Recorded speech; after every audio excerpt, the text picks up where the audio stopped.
Bom, pessoal, estou aqui com Marcelo Apovian, conhecido como Lelo, né, Lelo, Lelo? Obrigado, seja bem-vindo. Na verdade, a gente vai fazer um jogo rápido aqui, mas eu não vou falar do excelente atleta, do excelente profissional, nada disso. Eu vou colocar seu arroba, o pessoal vai entrar lá no seu Instagram para saber de você. Tá bom. Hoje é uma conversas difíceis. Eu acho que eu vou chamar o quadro de conversas difíceis. E eu vou embora! Eu vou embora! Bom, numa conversa de corredor lá no Pinheiros, que a gente estava falando sobre o acidente, você falou que a coisa mais difícil que aconteceu com você quando você sofreu o acidente foi depender das pessoas. É, Foi, né? foi. Muito ruim. Você já conseguiu superar isso? Como Eu descobri que é o seguinte, você tem vários tipos de dependência. É. Então quando eu fiquei na cama, eu fiquei um mês de cama. É um tipo de dependência. É. Você não consegue fazer, né? Eu fazia cocô e xixi. Minto não. Corta. Cocô e xixi não pode falar aqui, não. Também. Depois que eu saí da cama, eu fui pra cadeira de roda. Uau. E aí eu também fiquei bastante tempo na cadeira. Já não me lembro quanto eu fiquei, mas eu fiquei bastante. E também é muito ruim porque eu não conseguia nem sair do quarto, porque não passava na porta. Depois eu descobri que a muleta já era uma independência. É. Você já está livre, você pode andar, você pode ir pra onde você quiser, a hora que você quiser, do jeito que você quer, você vai. As duas muletas ou a uma.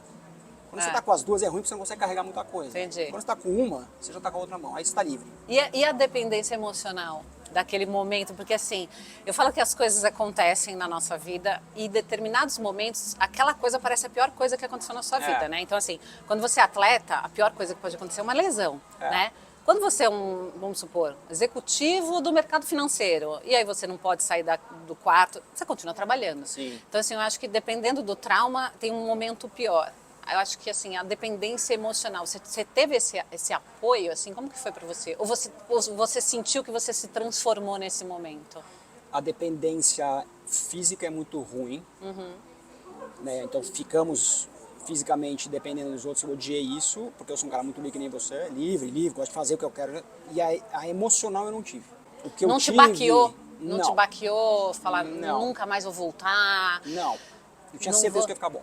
É. Eu tive fratura, eu rompi ligamento em 93 e quebrei a perna em 98. As duas vezes você estava esquiando como profissional? As duas vezes, a primeira como profissional, Aham. no Mundial do Japão, e a segunda já como turista. Tá. Como turista foi mais fácil? As duas foram tranquilas, É? mesmo. O ligamento eu sabia que era uma coisa rápida, É. 6 meses. Tá. Como eu rompi em janeiro, a minha preocupação era voltar para a temporada de julho. Então eu sabia que ia voltar, mas eu sabia que tem que ser o mais rápido possível. Mas você acha que isso é cabeça de atleta ou porque você é assim? Não, eu sabia que ia ficar bom. É. Porque o joelho é horrível, né? Você depender, você ficar preso na cama. Mas eu sabia que ligamento era uma coisa, eu confiava no médico, eu sabia que ia ficar bom. A minha questão era quando eu ia voltar a esquiar. Então eu voltei a esquiar em agosto.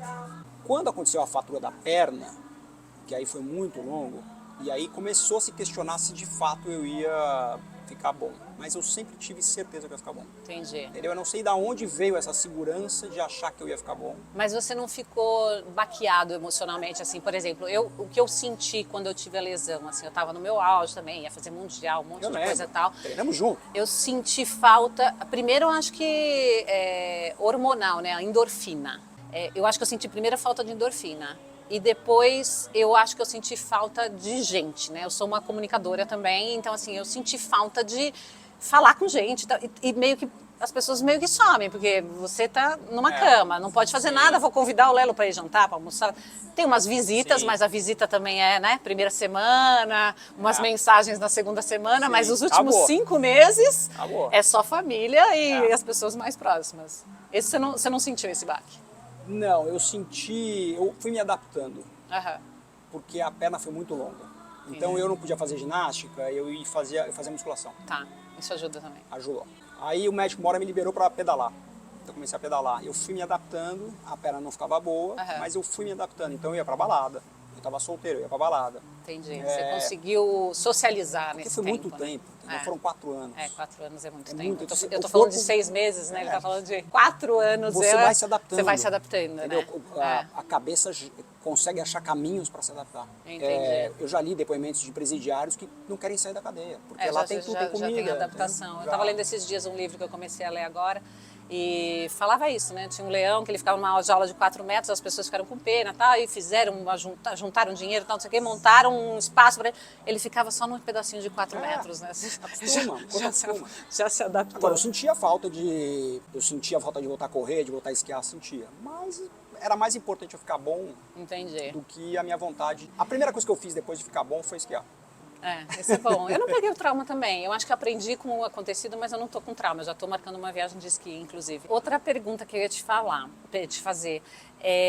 Você acha que você mudou com esses acontecimentos ou só foi um amadurecimento da vida? Assim, eu mudei, eu fiquei mais, sei lá, pensando mais, sei lá, você se preocupou mais com o teu emocional ou não? Ou sempre veio de você? Porque eu acabei de ler seu livro. Obrigado. Boa. Gostou? Eu adorei o livro e eu achei interessante esse método mesa e principalmente que você fala o primeiro M, que é o Mindfulness. Fala um pouco disso, né? De consciência, de viver no presente, de você... E eu faço muito isso também quando eu corro, eu também entro nessa meditação, na piscina eu também faço isso. Não necessariamente você precisa estar ali meditando, pelo contrário, né? Corrida é uma você meditação. Corrida é meditação, principalmente uma maratona, né? Uma maratona você está ali meditando o tempo todo. Você sempre foi assim ou você acha que esses traumas te ajudaram a sempre subir um degrau? Ou você acha que é amadurecimento da vida? Nos 4 anos eu tive umas 2 vezes que eu rateei, que eu me questionei se vai ficar bom. E nessas 2 vezes eu meio que bati boca com Deus. Na segunda vez que isso aconteceu, no dia seguinte eu acordei com febre, eu já tinha consulta no médico, e eu fui para consulta, ele demorou para me atender. Entre ele me atender, eu acordar e ele me atender, deve ter passado lá umas 8 horas, eu já estava quase em convulsão, com uma infecção hospitalar. Meu Deus! Então eu fui meio que obrigado a entender os sinais que eu estava recebendo e de falar, tô cuidando de você. Entendeu? Então eu parei de brigar, porque eu falava, eu sou muito ativo, eu quero correr, eu quero esquiar. A gente quer tudo pra ontem, quer que as coisas Por que você está fazendo isso comigo? Por que comigo, sou assim, que sou ativo? Por que você fez isso comigo? E aí você acha que foi ali que você mudou? Ele deu a chinelada e falou, calma. Entendeu? Eu senti isso, eu falei, é nóis, tamo junto. Depois que eu fiquei bom, as pessoas me perguntavam qual foi o aprendizado que você teve. E eu nunca entendi bem o aprendizado que eu tive. Eu fiquei bom em 2003. São 21 anos já. Olhando para trás, eu acho que eu fiquei mais forte, fisicamente e emocionalmente mais forte. Então, para me derrubar numa maratona ou no dia a dia é mais difícil. Eu fiquei cascudo. Eu tomo porrada, eu assimilo e eu não caio tão fácil. Então, acho que isso, a dor, o processo de dor, doía muito. Eu fiquei 4 anos com muita dor. Entendi. Aquela dor que você bater na canela, assim, na quina da mesa, Sei. a canela, e ficar... eu fiquei 4 anos assim. Meu Deus do céu. Acho que eu fiquei mais cascudo. E olhando para trás, o que eu sou hoje foi por causa porque essa história repercutiu. Teve Operação Portuga. Da história da sua vida. Da minha vida. Então, meu trabalho hoje envolve isso. Então, isso foi acendeu uma chama de... Eu gosto de falar transformação de vida porque não foi, mas foi uma transformação. Isso faz parte da minha vida que é interessante. As pessoas têm interesse. Entendi. Então, isso se tornou muito importante para mim. Uma história de vida. Eu vi numa parte do seu livro que você falou que você tira uma vez por ano para ir para o Rio de Janeiro, para algum lugar, sozinho, fazer meditação, mindful, corrida. Me conta um pouquinho, se você consegue fazer isso mesmo? Essa é a primeira pergunta. A segunda pergunta, eu quero saber se a esposa dele consegue também deixar os três filhos. 3. Os 3 filhos com ele. Quero ver essa. Eu amo ficar sozinho. Eu acho que é um privilégio a gente saber ficar sozinho. Eu faço todo ano isso. As pessoas têm pessoas que vão fazer um detox lá no spa. Eu faço sozinho, eu vou pro mesmo hotel, no Rio de Janeiro, eu fico na Barra. Eu faço a mesma rotina, eu vou nos mesmos restaurantes. Eu não quero conhecer coisa nova, eu não quero ter minha professora de meditação. Você não quer pensar nada novo, né? Eu quero seguir o padrão do que eu normalmente Minha faço. professora de meditação, de respiração, ela é carioca, ela mora perto do hotel que eu fico e ela fala, eu vou te levar nos restaurantes novos. Eu não quero. Eu acho, olha, é uma limpada, ficar comigo mesmo no silêncio. 3 filhos. É um caos, eu minha casa é um caos. Eu tenho 2, um cachorro, é um caos. É um caos. Eu tenho um filho de 2 anos, 1 ano e meio, os caras... Um bebê. Os caras são malucos, sobem tudo, pega tudo, na casa é um barulho, tem babá, Então eu fico lá 5 dias. 5? Delícia. Que delícia. Consegue fazer isso todo ano? Todo ano. Você vai responder a segunda pergunta? Qual era? Se a sua esposa também faz isso? Ela faz também. Ela faz. eu tenho uma questão, né, de tentar passar os ensinamentos, todos os ensinamentos que eu aprendo esse tempo todo, enfim, na verdade o acidente foi um marco, mas eu já comecei esse processo de autoconhecimento, de emoções, eu acho que uns 6 meses antes do acidente. Tô curioso, porque eu não sei direito do acidente. Depois no final eu vou falar, você quer fazer alguma pergunta pra mim? E a gente já faz uma entrevista dupla. Enfim, com todos esses aprendizados, tal, não sei o quê, eu tenho essa grande necessidade de sempre passar informação. Você faz isso também, porque aí eu falo com a minha mãe, eu falo com as minhas amigas, nossa, lê esse livro, escuta esse podcast.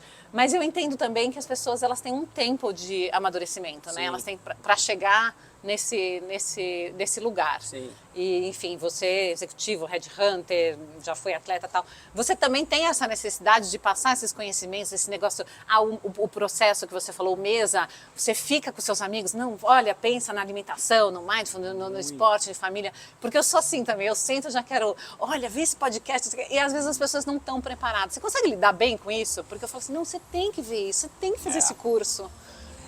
Isso virou minha profissão. Porque quando eu fui headhunter, 16 anos headhunter, né? As pessoas queriam me ouvir. O que eu preciso ter para virar isso? Mas é técnico, é uma coisa técnica. Quando você junta o emocional ou o mental, não é muito mais difícil? Mas aí eu comecei a fazer coaching. Aí já tem abertura das pessoas. Já. Tá, entendi. Aí tem aquele candidato, pessoa que já ganha bem, de repente fica desempregada. 2 filhos, colégio, né, os filhos estudam em colégio caro, viajam 2 vezes por ano, e agora? 2 anos desempregado, baixo. Aí o cara chega na tua mesa chorando. Desesperado. Ele tá passando, entendeu? Ele vai ter que... O filho já mudou de escola.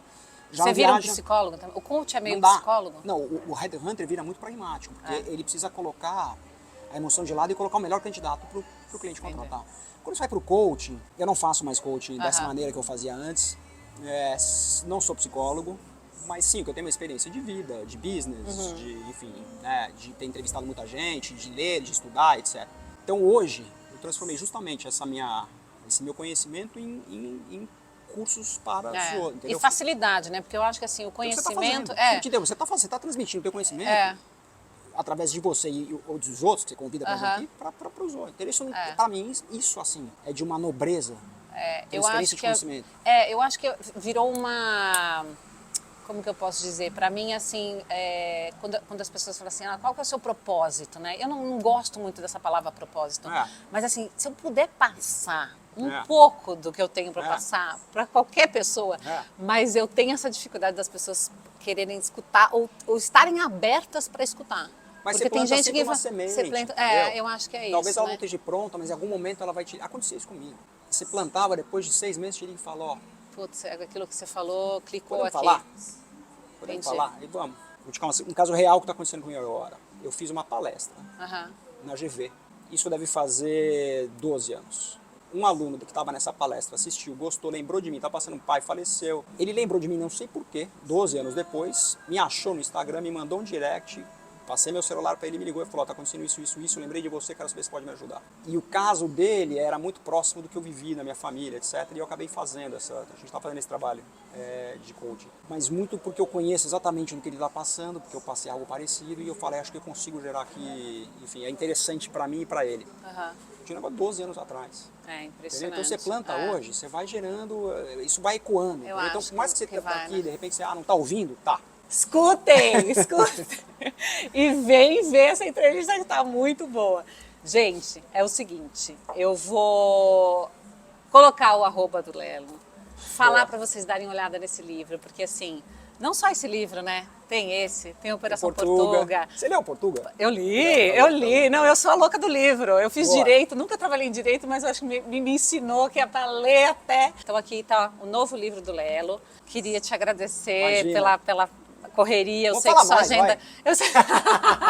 Gente, obrigada, Lelo, volte sempre. Volte aqui no restaurante também para almoçar, para jantar, por favor, convide a esposa, os filhos, todo mundo. Vocês têm que vir porque eu não conhecia, é animal, sério. Olha a propaganda, eu nem paguei o Lelo, gente.